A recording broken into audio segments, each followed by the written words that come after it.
Já estão prontos? Então pode entrar que o round já vai começar. Hoje, no nosso round, a gente vai falar dos cenários mais desafiadores na terapia intensiva, que é o pós-operatório de cirurgia cardíaca, que ainda é um cenário super complexo e que pequenas alterações na ventilação, na volemia, nas drogas vasoativas podem causar grandes alterações na fisiologia do paciente. Então, a gente trouxe aqui duas pessoas super experientes para conversar com a gente e ajudar a gente a entender esse paciente tão complexo. Dr. Rafael Flinker, cardiologista pediátrico pelo INCOR e ecocardiografista pediátrico e fetal pela Beneficência Portuguesa. Atualmente ele trabalha como cardiologista no Hospital Federal da Lagoa, no UP e na Perinatal Barra. Meu amigo, muito obrigada por ter vindo. E também temos a Camille Kirkov, que é intensivista pediátrica, rotina do Hospital Estadual da Criança, do Glória, e plantonista do Instituto Nacional de Cardiologia. Exatamente. Boa noite. Obrigada aí pelo convite, pela oportunidade de estar aqui, né? Tentando falar um pouquinho aí do que a gente faz à beira-leito e mostrando para vocês, assim, alguns vieses e algumas considerações que são importantes, né? E aí, para começar, um dos problemas que a gente vê nos dias atuais é que existem muitos serviços que não são especializados em cardiologia pediátrica e que têm recebido esses pacientes e estão assumindo esses pacientes cardiopatas graves. Quais são as consequências disso? Por que vocês acham que o pós-operatório cardíaco exige um olhar diferente daquele que usamos no paciente crítico habitual? Bom, a cirurgia cardíaca pediátrica, ela é um perfil de atendimento bastante específico do paciente, né? Muitas pessoas, muitos intensivistas pediátricos, por melhores e mais experientes que eles sejam, muitas vezes eles não tiveram contato com cirurgia cardíaca pediátrica durante a formação, durante a vida profissional e respeitam muito esse cenário. E a verdade é que o pós-operatório de cirurgia cardíaca pediátrica, ele exige um cuidado especializado, uma equipe multidisciplinar, experiente e coesa no cuidado do paciente, até pelo sucesso na condução do pós-operatório. Então, alguns exemplos disso. Equipe de enfermagem, por mais experiente que ela seja, ela precisa de um treinamento específico para o pós-operatório, especialmente o pós-operatório imediato de cirurgia cardíaca. Um exemplo às vezes, né, a enfermagem está acostumada a fechar balanço de 3 em 3 horas, né? No CTI, paciente clínico, crítico, fecha balanço de 3 em 3 horas e tudo bem, a maioria dos serviços funcionam assim. Pós-operatório imediato de cirurgia cardíaca, não dá para a enfermagem fechar balanço de 3 em 3 horas. Fechamento de balanço no POI horário, né? é de horário, né? Edreno, então, assim, diurese, PA, exato. né? Todos os sinais vitais. E tem que ter uma agilidade ali com as aminas, com as bombas, para não deixar as coisas correndo, os dripping do centro cirúrgico, para trocar, né? Uma coisa que tem que ter uma vigilância de sangramento, diurese, todas as condutas, são condutas que precisam ser tomadas com uma celeridade que não permite fechar balanço de 3 em 3 horas. Acho que os dispositivos, eles são bem específicos também, né? Do pós-operatório de cirurgia cardíaca, que nem sempre uma enfermagem que não está envolvida nisso, ela tem... Não está treinada, ela tem manejo nisso, né? Então, fio de marca-passo, catéter de artéria pulmonar, catéter atrial, enfim, existem nuances ali da cirurgia cardíaca pediátrica que são específicas, né? Em relação, você está falando da equipe multi, né? É importante falar, assim, da importância também do papel do fisioterapeuta, né? Que sabe cardiopatia congênita, porque muitas das cardiopatias, né, você ventila de maneiras diferentes, né? Sim. Então, se você tem um doente que opera numa instituição onde a fisioterapia também não é treinada para isso, isso pode acabar atrapalhando, né, o pós-operatório e o desfecho, né, inclusive daquela criança naquele momento. Então, ter uma fisioterapia atuante que seja treinada e capacitada, a enfermagem, como o Rafael falou, os médicos plantonistas também, né? Totalmente. Tem que ter uma ideia, né? Essa cardiopatia funcionava como hiperfluxo, essa cardiopatia funciona como ventrículo único, essa cardiopatia funciona como, sei lá, essa daqui é a biventricular, a correção foi feita dessa maneira. Então, assim, acho que o intensivista, ele também precisa, acho não, tenho certeza, que ele precisa ter uma noção, né, da cardiopatia que o paciente tem para conseguir fazer um pós-operatório adequado e oferecer o melhor para esse paciente, né? Uhum. E até onde que você acha que o intensivista precisa conhecer a anatomia? Você acha que dá para fazer um pós-operatório sem saber como que ficou essa circulação do paciente? Não. Não, eu também não acho, eu tô perguntando assim. Não, com certeza não, né? Porque Não. se a gente for seguir o nosso beabá, o basicão, Não assim, tem tem como. que deixar o paciente, Mesmo- sei lá, muito seco ou não tão seco, e aí dependendo da cardiopatia, não tem tem como. Eu acho que isso protocolo, que né? é o que mais acontece no pós-operatório que a gente vê de um monte de erro, é isso, é tratar o paciente como qualquer paciente crítico e sem saber o que está acontecendo na fisiologia dele, né? Sim. Assim, sem estudar aquela cardiopatia. Claro que a gente não vai conhecer todas as cirurgias, Porque nem a gente todas é intensivista, né? A gente É. não é cardiologista. Então, assim, É. né? O básico do básico do básico a gente vai ter que saber minimamente, né? E aí, óbvio que com o tempo de experiência, beira-leito, estudar, né? E se capacitar, você consegue se virar um pouquinho melhor, né? Eu acho que assim, aquelas cardiopatias mais simples, né? Fechar buraco, isso, CIA, CIV, essas coisas não tem muito... Fechamento de canal, mas ainda né? assim, Fecha- né? Ainda assim, você muda o véu, o que ele tá Sim, tolerando, sim. você muda para onde tá indo o fluxo Mas eu acho que isso vital. se torna ainda mais relevante quando você vai falar de cardiopatia complexa, né? Você vai falar, circulação univentricular, falar de QPQS, enfim, aí as Porque coisas... não tem um nome só, às vezes, né? A cardiopatia, ela vem com nome, sobrenome e mais alguma outra coisa além do sobrenome, né? Então, às vezes, são Exato. várias malformações. A dupla via de saída do ventrículo direito. Você fala, tá passando plantão, aí fala, paciente do leito 5 é uma dupla via de saída do ventrículo direito. Uhum. Fala, não quer dizer nada, né? Absolutamente O cardiologista não quer dizer nada. Sim. As fisiologias possíveis da dupla via São inúmeras. são inúmeras. Então, Exatamente. Mas quando eu comecei a fazer pós-operatório de cardíaca, eu ficava... Sempre que eu via as cirurgias que iam ter, eu ficava estudando anatomia. Eu queria saber o que ia acontecer, o que ia fazer, que buraco ia fechar, Porque... Que tubo ia colocar, Exatamente. né? Onde ia colocar. Onde que vai, pra onde que o sangue vai. Porque, assim, no começo você fica meio perdido mesmo, né? Então, se você não parar pra olhar o que vai acontecer, você não vai saber. né? Exatamente. Se você for entender como um coração normal, bugou tudo, né? Não tem jeito.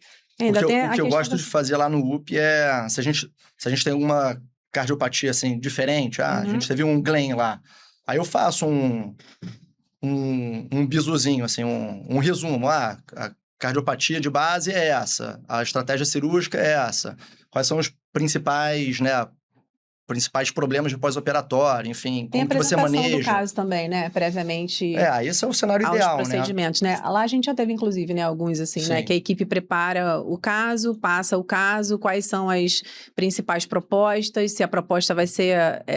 sei lá, se vai ser saber conseguir fazer ou alvo, não, né? Saber alvo de sinais vitais, saber qual que é a Alvo de saturação alvo, exatamente. qual é a saturação, qual é o alvo de pressão, enfim. Sim, mas Esse tipo de exatamente. coisa Isso é uma coisa que até dá para padronizar, né? Porque, assim, a gente consegue, às vezes, protocolizar bastante a cirurgia cardíaca, o pós-operatório, né? Porque várias patologias é quase uma receitinha de bolo, né? Você vai, bota tal coisa que você tem que fazer, tal meta que você tem que atingir, tal parâmetros que a gente precisa chegar.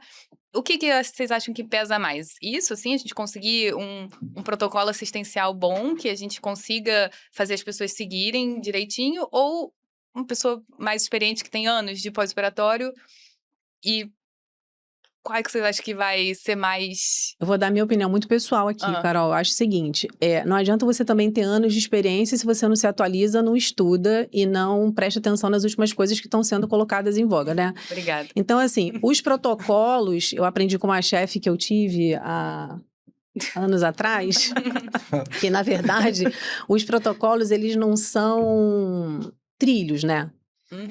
Você consegue sair dali, né, para poder conseguir fazer uma coisa ou outra que você precisa, não? Mas assim, eles te dão a direção, né? Como disse Vanessa quando veio aqui, são guidelines, não guidelines. Eles te dão direção, né? E dentro da direção, você vai olhar o seu doente na beira do leito, vai sentir o seu doente, né, o paciente que tá ali, o cuidado, né? A gente cansa de falar sobre isso, tem que ser sempre individualizado. E aí, cada paciente responde de uma maneira, né? Tem paciente que fica em SEC prolongada e que não faz a resposta inflamatória, que às vezes com um doente que entrou em SEC ficou em 40, 50 minutos, desce todo inflamado. E aí, né, tem toda aquela cascada de liberação, de inflamação e tudo mais. Mas assim, eu acho que o protocolo é importante, o treinamento é importante e eu acho que os dois não dão para andar separados, sabe? Uhum. Eles são complementares, né? Exato. Eu acho que a pergunta que vocês fizeram de abertura, né? De Dos centros, muitos serviços abrindo, que às vezes não estão acostumados a fazer isso. Então, assim, eu acho que em muitos lugares não existe a cultura da cirurgia cardíaca pediátrica, né? Então, uma das formas de você padronizar isso é você estabelecendo, né, fluxos de segurança, elos de segurança. Então, tudo isso é importante. Óbvio que existe ali, graças a Deus, né, na nossa área, existe um quê de arte, de feeling, de saber fugir do protocolo, porque cada paciente é um paciente. Exatamente. Então, as coisas funcionam em conjunto. A gente sempre bate nessa tecla, porque hoje em dia tem uma disseminação muito grande de protocolo, é fluxo para tudo, e a gente tem que individualizar, porque nem todo mundo vai responder do jeito que a gente espera, né? Vão ter complicações, vão ter diferentes desfechos. Mas também a gente não pode contar só com a experiência, né? Exatamente. São as duas coisas que a gente bate sempre na tecla, né? Tem que ter um pouquinho de senso crítico. Exato. E assim, falando um pouco mais aí do perioperatório, da cirurgia cardíaca, é como se tudo funcionasse dentro de uma grande orquestra, né? Então, o cirurgião, ele tem que estar muito alinhado com a equipe da perfusão, muito alinhado com a equipe da anestesia. E aí, todo esse conjunto de alinhamento, né, entre as equipes é que vão fazer a gente ter um bom pós-operatório ou não. Porque a cirurgia ficou ótima, o coração está completamente corrigido e o tempo de SEC foi estourado. Aí, como é que a gente recebe esse paciente em sala, né? Já chocado, com a mina já em dose alta, evoluindo já para oligoanúria, cascata inflamatória, enfim. Então, assim, o pós-operatório, ele tem que ser feito, sim, da melhor maneira possível, mas a gente também depende, né, de quem está dentro do centro cirúrgico, trabalhando de maneira harmoniosa para poder trazer esse paciente pra gente, né? Mas isso até é uma coisa que queria saber da experiência de vocês. Onde vocês trabalham com cirurgia cardíaca, o cirurgião fica envolvido nesse pós-operatório ou ele só participa da cirurgia e beijos, vazou, acabou? Não, fica. Inclusive, às vezes, eles até mandam mensagem para saber como é que tá o paciente, assim, né? Liga, e aí, como é que ele ficou, né? Isso Bom, a faz minha experiência, tá? Dos meus dias de plantão, que eu faço pós-operatório, alguns perguntam sim, né? E vão lá no dia seguinte ver, o anestesista liga para saber como é que ficou a criança, se ficou tudo bem, como é que tá gaso. Muitos pacientes já chegam entubados, então eles ficam preocupados como é que evoluiu no pós. E muitos também chegam entubados, a gente precisa entubar logo depois, enfim. Mas não são todos, tá?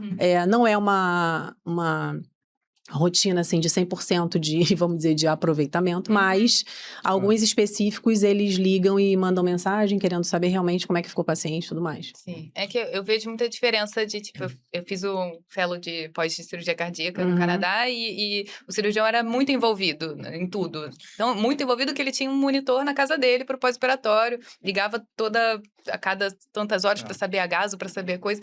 Fazia muita diferença nesse pós-operatório, porque, óbvio, ele sabia mais que ninguém a anatomia, o que tinha acontecido.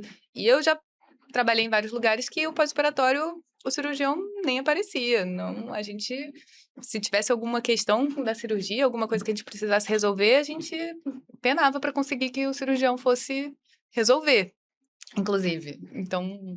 eu acho que o cirurgião, muitas vezes, é o mais interessado no sucesso da cirurgia. Obviamente, porque ele tem a preocupação ali com o paciente, com a família, mas também porque o sucesso daquilo é o sucesso do resultado cirúrgico dele. Para a vida, né? E então, eu acho que... É claro que isso é uma coisa que depende muito do perfil do cirurgião, né? Tem um cirurgião famoso aqui do Brasil que o pessoal contava a história. Que ele chegava no hospital às 5 horas da manhã, cirurgião das antigas. Chegava no hospital às 5 horas da manhã, visitava todas as crianças que ele tinha operado, participava do round, discutia ventilação, discutia nutrição. Ele era super envolvido, né? Eu acho que um dos complicadores da gente não ter esse envolvimento tão grande, ou ideal dos cirurgiões, acho que é o fato de todo mundo trabalhar em muitos lugares, um dia tá aqui, um dia tá lá, você não tá no dia a dia do serviço, acho que... Não, eu acho seria que- super a acho que favor esse de é um ter um dos centro problemas, que é. todo mundo que, né, fizesse só aquilo, né? E trabalhasse só estivesse ali. só lá. Nossa, isso seria perfeito, isso né? com Sonho. certeza ajudaria. Sonho. É. Seria um sonho. Pois é. Com certeza. Mas assim, acho que tem muitas coisas que são deficientes ainda, né? A gente tem muito serviço que faz cirurgia cardíaca, por exemplo, que não tem eco disponível 24 horas por dia. Eu acho uma deficiência muito grande, assim. Não tem Não só, assim, talvez não um cardiologista, mas Tá. talvez um intensivista que seja treinado para fazer pelo menos um eco funcional, que esteja ali o tempo todo. Você não acha? Você acha Não. que tá de boa, que é dispensável? Olha ele querendo Ele- falar mal do intensivista. Tem 3 aqui, Rafael. Não, eu acho 3 que- contra 1, Eu Rafael. acho que o ultrassom, cada vez mais, ele se torna uma ferramenta essencial no manejo do paciente crítico. Mas acho que tem muitas decisões que são decisões que precisam ser tomadas com base em dados clínicos, né? Então, acho que às vezes você ficar... É óbvio que é super confortável, né? Você ter eco 24 horas, ter à disposição, Vou dar minha ver... opinião, calma. Mas existem muitas decisões clínicas que precisam ser tomadas com base na percepção clínica, né, do paciente. Você não vai esperar um eco para tomar a conduta de um blilo que potencialmente Não, obstruiu. sim. Não, ainda mas faz não, nem sentido. assim, né? Mas faz Mas muita você falta. deu um exemplo, foi no extremo do É, exemplo foi no também, né? extremo. E o meio do Mas caminho ali. Vai, Camille, vai, Camille. Não, Tava então, comigo. assim, ó, eu como intensivista, eu acho que é muito importante a gente conseguir, por exemplo, dar plantão com um cardiologista, né? E um dos serviços que eu trabalho a gente tem essa combinação, né? Na maioria dos plantões, né? Você tem um intensivista e tem um cardiologista de plantão. Então, o meu olhar de terapia intensiva vai dizer para o cardiologista, olha, eu acho que isso é só inflamação, eu acho que isso é, né? Esse choque, eu acho que não é... A gente não precisa fazer nada além do que a gente já tá fazendo. Mas eu falo, mas passa o eco lá, vê o que você acha, né? Fez a cirurgia agora. Aí o cardiologista vai olhar e vai falar, não, acho que é isso mesmo. Então, assim, eu acho que isso é muito legal, né? Você poder dividir a sua opinião com o cara que tá ali, que também te dá segurança, né? Porque, assim, você fazer o eco à beira-leito lá pra ver a função, você vai ver... Mas, assim, às vezes a cardiopatia... É uma cardiopatia que, tipo, não é biventricular, né? É um ventrículo único. Você já fica meio perdido ali no eco. Entende? Então, assim, não é tão fácil assim, né? Passar o eco lá pra gente ver, tá congesto, não tá, tem líquido lá no pulmão, não tem, né? Enfim, pra você ver derrame e tal, ok, mas eu acho que a ajuda do cardiologista é de fundamental importância, principalmente no pós de cardiopatias mais complexas, né? Mas é claro que o que você falou é absurdamente, não tem nem o que discutir mesmo, assim, a gente não vai tomar nenhuma decisão, né, baseado só nisso, assim, né? A gente tá ali na beira do leito sentindo o paciente, né? Não, uma coisa que eu fui fazer uma visita lá nos Estados Unidos, lá no hospital de Nova York. Gente, esse pessoal é muito chique, né? Eu também não Eu não sou vou dizer nem viajada, onde não. eu posso visitar, onde eu já visitei. Não, eu vou passar até Uma vergonha. das coisas que me chamou mais atenção lá é o quão pouco eles pedem eco, né? Então, assim um pós-operatório que está fluindo dentro da expectativa, geralmente só tem eco de sala, né? Porque isso todas as crianças deveriam ter, né? Sim. Um eco esofágico. Então, Exato. assim, no eco esofágico, você sabe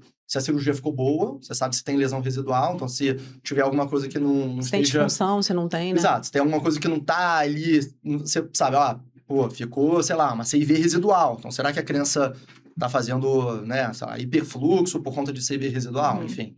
Mas acho que isso pro e a pós questão da imediato, função ok. também. Você tá falando Sim. mais pra frente, né? Falando pra complicações. Tipo, o paciente ali. complicou 48, 72 horas. Eu entendi o que você quis dizer.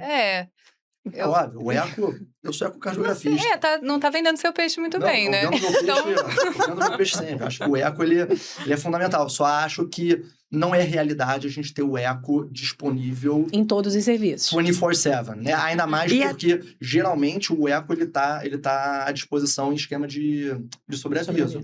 Então, por mais que você precise de alguma coisa para uma decisão imediata, o eco vai levar lá as horas para se deslocar no Rio de Janeiro, né? Que Sim. quase não tem problema de trânsito. Uhum. Enfim, E o assim, eco, ele é fundamental, mas existem E apesar, decisões que são... hoje os lugares têm a disponibilidade de eco, mas é aquilo, o eco funcional nem se compara a um eco de um cardiologista com uma cardiopatia complexa. Não, complexa então, assim, esquece. Porque É. tudo que você aprendeu Não é dá, ao contrário, não tem. invertido, Aham. duplo carpado e não tem a menor condição. Mas avaliação de função é uma coisa que já Sim. Ajuda já bastante mata muita coisa. Você Sim. vai fazer, enfim... Se Uhum. você vai por um lado, você vai dar vasopressor ou não. Você vê a função, você já... Ajuda. E assim, a gente acaba, diante de um paciente grave, né, cardiopata, que a gente já vê uma cardiopatia complexa, a gente acaba associando muitas complicações desse pós-operatório a essa gravidade da cardiopatia. A gente acaba, às vezes, subestimando o nosso impacto como a terapia intensiva Uhum. nesses pacientes e a gente subestima a nossa capacidade iatrogênica também, né? Principalmente por isso, várias lacunas de conhecimento na hora de tratar esses pacientes. O que vocês acham que é mais evitável nesse processo em relação à iatrogenia? Em relação ao pós-operatório imediato que você Isso. está falando? É. Eu acho que primeiro é escutar com atenção a passagem à beira-leito quando o paciente está chegando no CTI, né? Geralmente, como é que isso acontece? Lá onde eu trabalho. A gente recebe uma ligação do centro cirúrgico dizendo, o paciente está descendo. O paciente está descendo, o leito já está arrumado, né? A fisioterapeuta já deixa o ventilador no esquema, sabendo a cardiopatia que o paciente já subiu. Então, ela já sabe, né? Se vai ser um Glenn, se vai ser um Fontan. Fontan, geralmente, Glenn desce estubado, né? Dei uns exemplos que não vão caber nessa questão da fisioterapia respiratória. Mas, tipo, é um Jatene, uma transposição. Então, já deixa tudo no esquema. E aí, quando o paciente desce, ele desce com anestesista, muitas vezes desce com cirurgião também, né, junto, e a gente vai para a beira do leito. E aí, a enfermagem recebe o paciente, passando as bombas, passando a criança, o fisioterapeuta ajustando o ventilador, e aí acho que a gente precisa, nesse momento, né, parar e ouvir. Porque muitas coisas se perdem também de informação, do centro cirúrgico até o CTI, e se a gente não está ligada nisso, a gente vai começar a fazer iatrogenia mesmo, né? O paciente fechou, saiu de sala com balanço positivo, né? Muitas vezes nem sai, mas sei lá, aconteceu alguma intercorrência, fechou positivo. E aí o paciente chocou, né? Eu não vou dar volume para esse paciente, né? Ele já saiu de sala muito positivo. Então, se eu também não prestar atenção nessas questões, fez albumina, precisou repor potássio, o potássio estava no limite, fez uma arritmia, será que é hipocalemia? Né? Será que o cálcio está baixo de novo, porque repôs o cálcio lá em cima e a gente tem que ver aqui? Então, eu acho que ouvir, prestar atenção nessa hora crucial, eu acho que vai fazer toda a diferença do mundo. E lembrar que o paciente cardiopata, ele não pode ser afogado, né? É isso que eu ia falar. Tem um impulso do intensivista de responder a qualquer instabilidade Exato, hemodinâmica com o volume, né? E no cardiopata é a última coisa da lista aí que a gente vai pensar Exatamente. em fazer. Né? E aí você tem que pensar em outras causas, né? Por que esse paciente está chocado? Por que esse paciente está com a frequência cardíaca alta? Será que ele está fazendo uma arritmia? Será que isso é ritmo juncional? Será que ele está com hipertermia? Muitos deles, às vezes, descem com febre por causa do tempo de SEC, né? Resposta inflamatória. Mas... será que se eu fizer um colóide, de repente ajuda nesse momento que eu não posso fazer volume, né? Porque esse paciente não vai tolerar. Então, eu vou mexer mais com o inotrópico. Desceu com a milrinone e está chocado. Então, eu suspendo a milrinone, aumenta um pouco a adrenalina. Começa uma nora em dose baixa. Então, assim, eu acho que a gente precisa prestar atenção nisso, né? E não ficar encharcando e fazendo coisas que a gente, de repente, às vezes nem ouviu direito que o anestesista, né? E o perfusionista aí passaram. Eu falo que, assim, o pós-operatório imediato, ele é o cenário mais dinâmico que tem, né? Porque, assim, é exatamente isso. O paciente, você vira pro lado, ele tá hipertenso. Você vira pro lado, chocou. Você fica assim, liga a droga, diminui a droga, desliga a droga. Tudo para você, né, manter o paciente mais estável para sair dessas horas críticas de resposta inflamatória, instabilidade. Uma coisa importante é sempre prestar atenção em dreno. Às vezes o doente chega com dreno seco. E aí tá tudo bem. E aí ele choca. E o dreno continua seco. Você tem que pensar em tamponamento, Ordenha e sai lá. E aí, de uma vez só. E aí, será que esse sangramento é o esperado? Tá sangrando demais? E se tiver sangrando demais, você já aciona o cirurgião, já deixa o cara de sobreaviso. Vai precisar voltar, vai ter que ir a reop, né? Então, assim... são muitas coisas, né?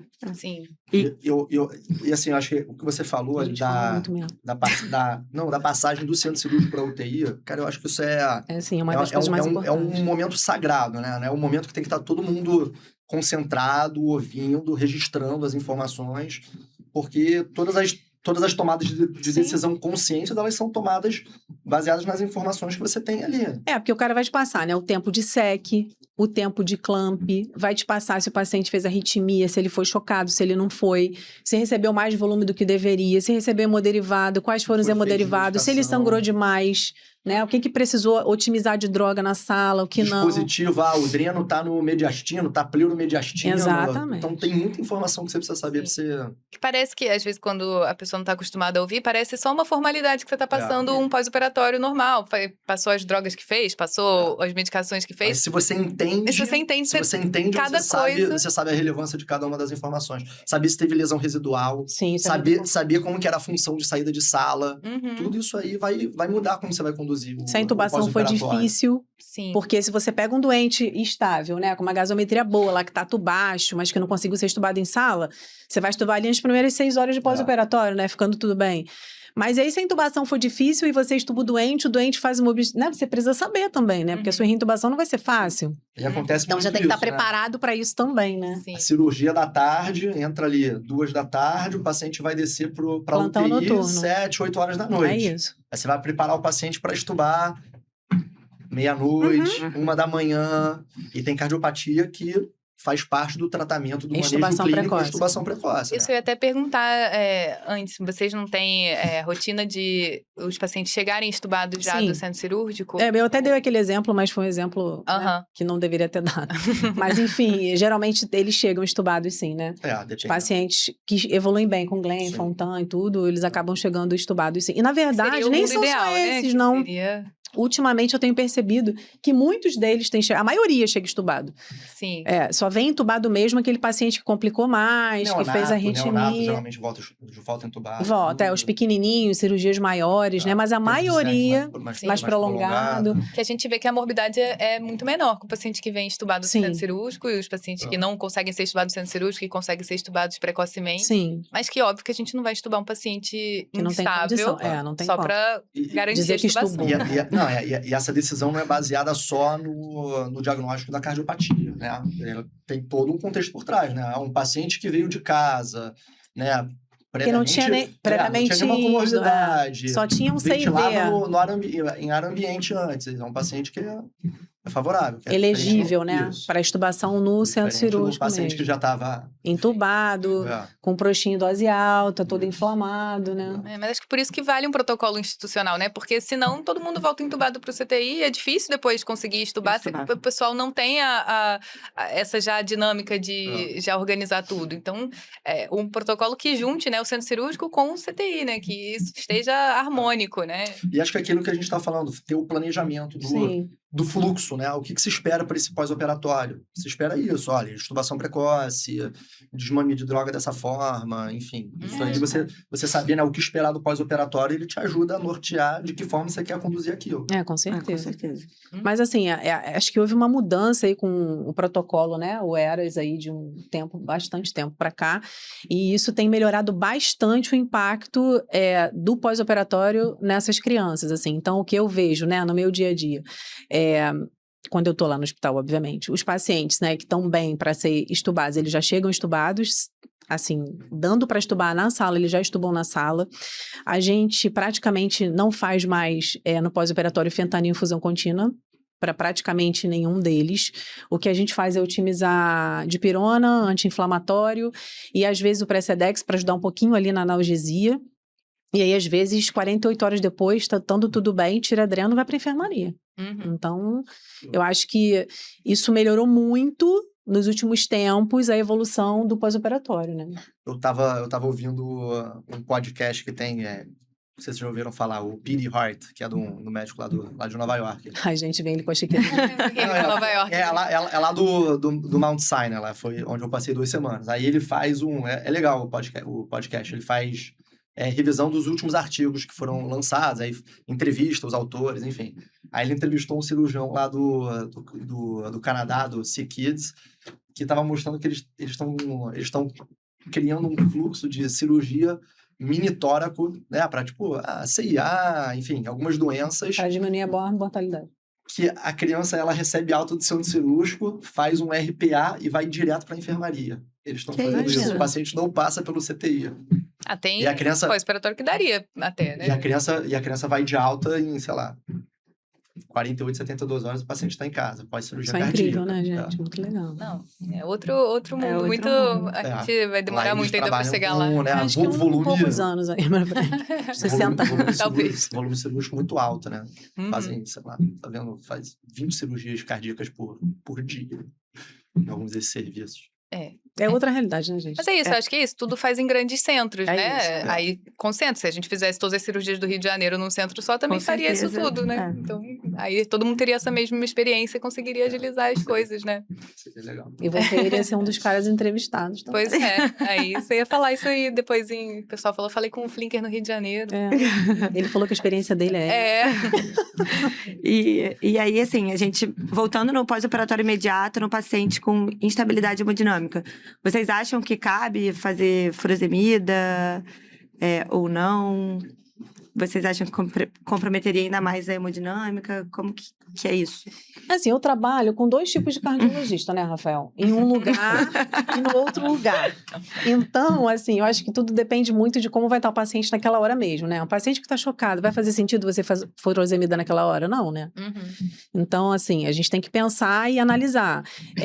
Existem lugares que a furosemida ela fica a critério conforme o balanço e a avaliação, né? Então, você vai avaliar o paciente, vai lá ver a diurese horária, cada 6 horas fechar, né, a diurese de 6 horas, mas você está olhando se ele está urinando pouco, se está urinando nada, né? Tentar entender o que está acontecendo. E existem lugares que a furosemida fica irregular e aí você faz, né, conforme, ou seja, no final Dá das no contas... mesmo, né? No fim das Tipo assim, perguntar antes, né? Então, enfim, mas assim, acho que vale muito bom senso, né? Paciente que saiu positivo, acho que cabe aí a furosemida regular. Paciente que tá chocado, acho que não cabe fazer naquele momento que ele tá chocado, mas reavaliar.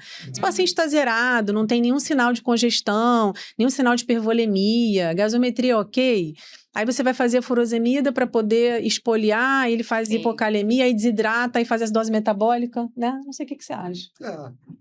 Acho que Assim, vai depender do cardiopata. via de regra, o diurético ele faz parte do manejo do pós-operatório, né? Então, Sim. geralmente, se o paciente não recebeu o diurético ali no POI, E sempre recebe, no primeiro, na PO, saída. no primeiro PO ele vai receber, né? E aí eu acho que é isso que você falou, né? Tem que entender o contexto. Por que o paciente não está urinando? Ele não está urinando porque ele está Porque tá chocado. né? Tá A pressão de tamponado. perfusão renal está baixa, Exatamente. precisa de vasopressor, enfim. Mas geralmente... Aí nesse momento não faz sentido, né? A gente geralmente- precisa recuperar aí. Geralmente o diurético ele vai entrar até por quê? Porque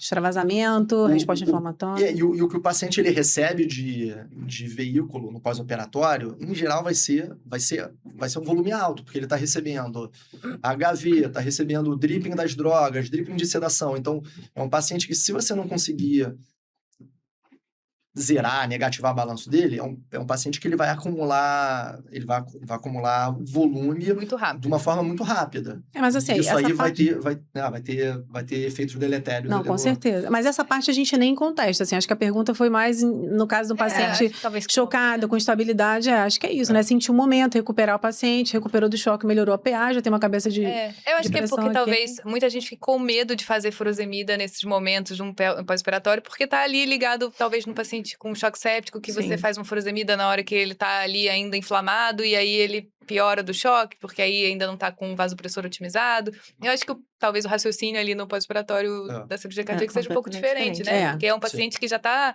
sensibilizado ao diurético, ele já não tem um rim que tá 100%. 100%, que nunca viu um diurético na vida. Então, acho que talvez o contexto seja outro, né? E acho que ajuda também você ter o dripping de furosemida, né? Você Sim. consegue dar uma titulada. Você fica com medo, fazer um bolos, o paciente vai responder com É. uma poliúria. Às vezes, se você tiver uma via para fazer furosemida, você vai ali Você já titulando, você começar. consegue fazer uma coisa No de forma um paciente pouquinho mais instável, controlada. né? Dando doses mais baixas e continuamente, né? Exato, Você E consegue. sentir como é que o paciente responde a isso. Essa é a parte mais legal do pós-operatório. Sim, É sentir o beira-leito ali. É. Você podia, inclusive, voltar a fazer. sim. Saudades também. E aí, ainda pensando na sobrecarga hídrica, atualmente a gente vê que muitos desses pós-operatórios já saem com catéter de Tenkhoff e já começam a diálise peritoneal precoce, né? Então, isso é muito nos bebês pequenininhos, né? As crianças maiores nem tanto, assim. Mas aqueles bebês que você sabe, a Norud, Jatene, transposição, assim... com tórax aberto. Tórax aberto. São crianças que não vão dar conta de volume, né? E aí, nesses casos, o paciente acaba voltando realmente com o catéter de Tenkhoff. E aí, você começar a dialisar o paciente precocemente, né? Isso vai ajudar em tudo, né? Então, geralmente são os pacientes menores, né, que acabam vindo do centro cirúrgico com catéter de Tenkhoff, são neonatos, né, lactentes jovens, que acabam não dando conta dessa quantidade, às vezes, de volume, inflamação, citocina, enfim. E aí, começar a diálise precoce para eles faz muita diferença, né? Uhum. Então, nesses casos. Os maiores, nem tanto, assim, a gente praticamente não vê mesmo. Sim, e Camille já tinha falado, né, essa parte inflamatória, síndrome de baixo débito, que é uma das coisas que é mais temida aí, né? É a hora da Cinderela que a gente fala. Pois é. 6 horas depois. Madrugada. Pois é, a madrugada boladona do pós-operatório. Exatamente. E o que vocês acham que a gente consegue fazer para minimizar, ou a gente não tem como evitar, vai acontecer, a gente só esperar e a gente resolver na hora? Eu acho que cada vez mais a gente se surpreende com isso, né? Eu acho que a síndrome de baixo débito era uma coisa que era... Não sei, porque acho que talvez não seja da minha época, mas que era universal. Da minha também não, desculpa. Não é da nossa época, né? Mas acho que era uma coisa mais universal, quando você não tinha a cardioproteção tão eficiente, né? A perfusão talvez não fosse tão eficaz como ela é hoje em dia. Eu acho que hoje em dia a gente se surpreende muito com pacientes que você às vezes esperaria, né? Às vezes uma reação inflamatória, uma disfunção cardíaca exacerbada pelo que fez de cirurgia, pelo tempo de SEC, e às vezes o paciente ele vem, te surpreende. Com certeza, tem uns até que chegam estubados com H sem acidose metabólica. E assim, que fica tudo bem, parece que não aconteceu nada, né? Sim. Mas é o que eu falei já da outra vez, né? Assim, quando a perfusão ela é muito boa, né? E mantém lá o paciente com os níveis tensionais adequados, né, as reposições que são, né? O fluxo da máquina, tudo direitinho, assim, o paciente ele chega muito mais estável pra gente, né? Então... Raríssimas vezes a gente vê aquele paciente com choque refratário, que não sai do choque por nada, que você precisa indicar assistência, né? Enfim, a gente não vê isso pelo menos eu não vejo isso de rotina. Claro que assim, o paciente fazer um choque ali no pós-operatório imediato, porque inflamou, liberou-se, ok, né? Mas também não é aquele choque que não responde, né? Você titula um pouquinho a mina e ele já consegue responder, já se organiza, e aí você já consegue manter o paciente um pouco mais estável, né? E eu acho que depende muito também da resposta, né? Porque tem paciente que tem tempo de SEC prolongado e parece que nem passou por cirurgia. E paciente... Uma característica intrínseca mesmo. do paciente. E tem paciente que tem um tempo de SEC curto e que faz aquela inflamação bizarra, que você fala, meu Deus, já chega do centro cirúrgico com febre, a febre não passa, hiperglicêmico, acidose metabólica, o lactato subindo, e você fala, gente, qual a necessidade disso? Um tempo de SEC tão pequeno. Mas o Rafael falou da cardioproteção, né? Acho que quase 100% dos pacientes volta com Primacor do centro cirúrgico, né? E já virou basicamente uma prescrição automática aí desse pós-operatório. Mas tem algum paciente que não deveria voltar com Primacor? Eu acho que não faz sentido você fazer por fazer, né? Assim, tem o racional, né, de você, enfim, ter o efeito inotrópico da milrinona, mas lembrar que... Microcirculação. Lembrar que a milrinona ela tem um efeito vasodilatador importante, né? Arritmia também. A nível de resistência vascular sistêmica e resistência vascular pulmonar também. Então, nem sempre você consegue prever isso. Então, em algumas cardiopatias, principalmente as cardiopatias univentriculares, paliativas, enfim, cirurgia de Blay, Locnório, essas coisas em que o QPQS ele é relevante, às vezes o Primacor ele não te dá a previsibilidade de efeito vasodilatador que você espera. E também é uma coisa que me causa estranheza você chegar, o paciente está fazendo um Primacor, tá ali, não vou deixar um Primacor em dose 0,25 e o paciente está torado de noradrenalina, vasopressina, fala, Eu Não acho que não faz precisa, sentido, né? né? Exato. né? É o bom senso, né? É, Mas às vezes o bom senso é difícil, né? Difícil. difícil. é. Mas é que eu acho que tem algumas coisas que ficam meio automáticas mesmo, né? Acho que as pessoas assumem como uma regra. Tipo, uma regra que me irrita bastante. Transfusão. Que é de transfusão. Que as pessoas têm uns números mágicos na cabeça que precisam alcançar com hemoderivados, né? Então, tipo, tem que ter um hematócrito Acima de... acima de 30, 40, e cada um escolhe o seu preferido. E aí eu queria saber a opinião de vocês em relação a isso. Isso é sempre um problema também, né? É. Porque as cardiopatias aí eu acho que você tem que ver, assim, no pré-operatório, como é que era a série vermelha desse paciente, né? Como é que era hematócrito, hemoglobina, como é que eram os níveis de pressão, frequência cardíaca, isso é importante olhar lá para trás. Aí o paciente opera, volta para você. Se com aquele hematócrito, né, que ele desceu, sei lá, caiu 5 pontos, enfim, ele tá estável, tá mantendo uma PA boa, tá urinando, faz sentido fazer? Acho que não. Sim. Mas as cardiopatias cianóticas, eles precisam rodar com hematócrito e hemoglobina realmente mais altos para conseguirem dar conta. Aí já é outra situação, né? Mas eu acho que assim, não tem que realmente ficar perseguindo isso Mas ainda assim, em perseguir um alvo qualquer- fixo é uma em qualquer iatrogenia, né? situação, né? Acho que não... Porque às vezes a gente vê um paciente mesmo cianótico, perfeitamente estável, Bem que estável. voltou sem aminas e que tá estubado, e que aí a gente tá transfundindo ele. É assim, aí tá com 40 de hematócrito, tem que ficar com 42, né? Eu 43. decidi, É. porque... Você queima a carta, né? É. Depois, quando você precisar, você não vai ter essa carta para usar.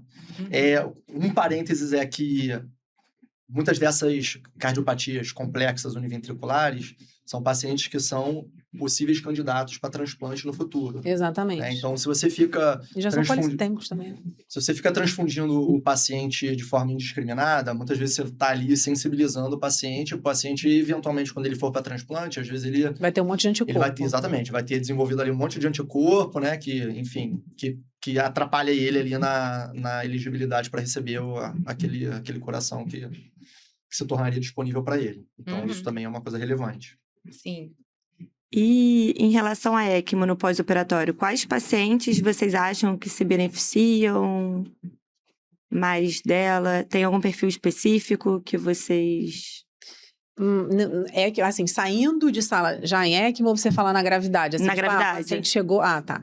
Acho assim, eu acho que o que a gente tem que botar na cabeça, acho que todo mundo sabe, isso já foi falado, né, em 1000 lugares, que a colocação do paciente em assistência, você não vai esperar o paciente deteriorar, né? Evoluir para disfunção múltipla para indicar a ECMO, né? Mesmo porque a ECMO... Parada cardíaca. Né? Sim, que aí Que é a- o desfecho é muito pior. Exato, assim, a ECMO ela não é uma terapia de resgate, né? Ela é uma terapia de ponte, ou ponte para você recuperar o paciente, ou dependendo da cardiopatia até, se saiu com muita disfunção e tal, dependendo do transplante, né? Então, acho que a gente precisa ter esse cuidado, assim, o paciente que chegou, tá grave, chocado, você já fez, é o que você tinha que ter feito, né?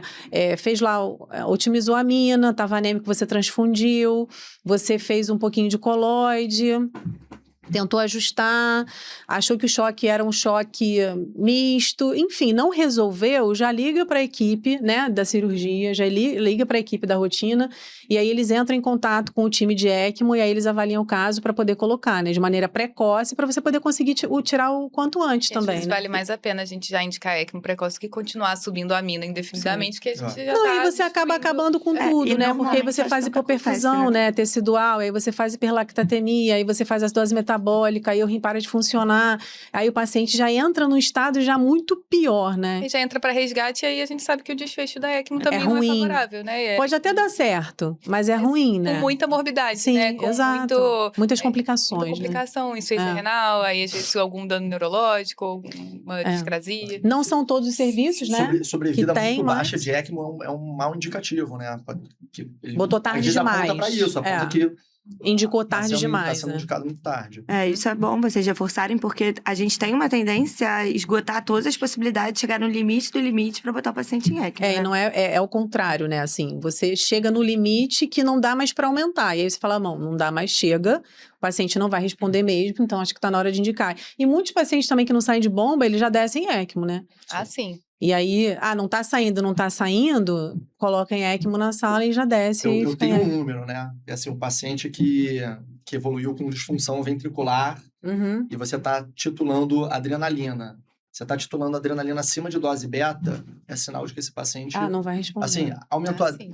É dose baixa para vocês intensivistas. Assim. O paciente está com dose de 0,1 de adrenalina, é sinal de que não está indo bem. Ou seja, Uhum. Que a gente já tem que dar um alerta, né? Já, tipo, pelo menos avisar ao time de ECMO e falar, olha, estamos talvez se Isso. encaminhando para isso, já estamos E muitas começando a vezes aumentar. a ponte para recuperação, você só vai ter um desfecho positivo se você indicar no bom momento.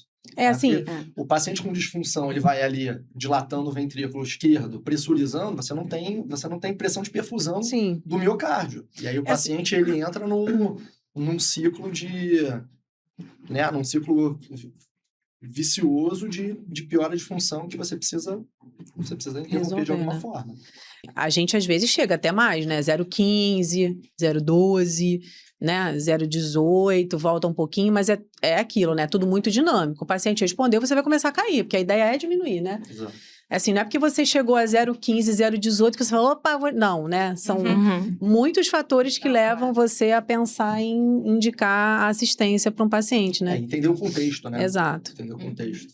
Porque a ECMO já é outro mundo, né? Aí a gente já Aí tem que ser um poderia- outro... Outro É, podcast outro pra podcast. gente, É. outro episódio pra gente falar tudo de Fica aí a ECMO. ideia. Não, a última coisa da ECMO é que eu acho que o serviço indica mais quando ele tem mais experiência. Claro. Então, assim, Exatamente. Com quanto mais certeza. você faz, Disponibilidade. eu acho que mais Você perde baixo o fica medo. o seu limiar. Porque você, olha, os nossos resultados são bons, os pacientes recuperam. Às vezes o paciente precisa ficar ali 4 dias em ECMO para recuperar e você vai sendo um pouquinho mais...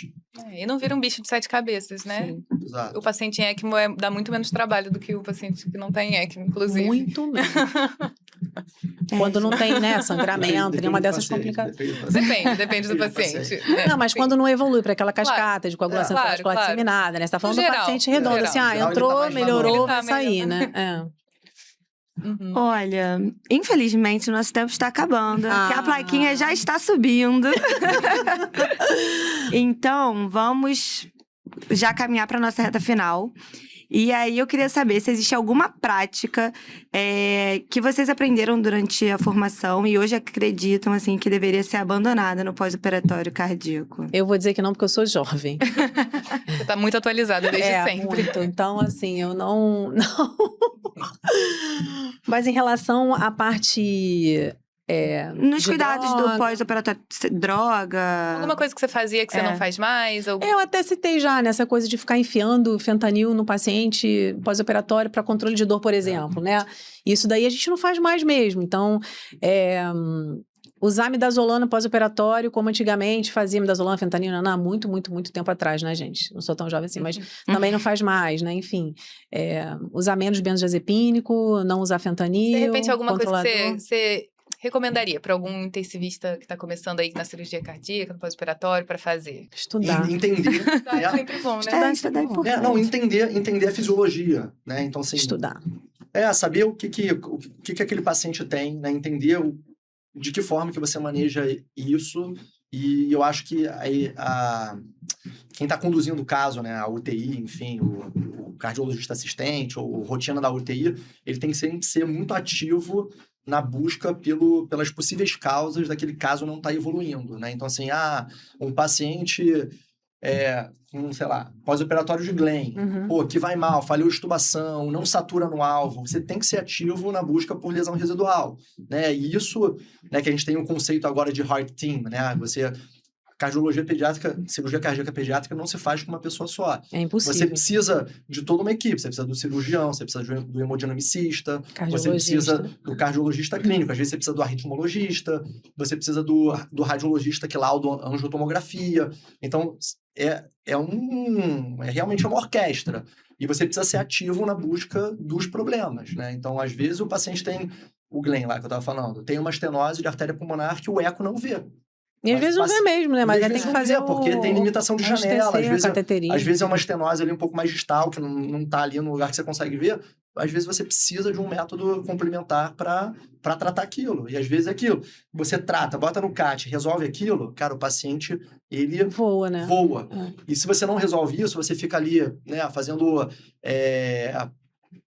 barotrauma, né, lesão por ventilação, e aí o paciente, ele entra numa espiral que você vai colher os frutos disso. Aí vai fazer abstinência, depois. delírio, né? Tudo aquilo que a gente Exato. chama. Sim. Mas você lembra de alguma coisa específica, assim, que faziam antigamente que não faz mais?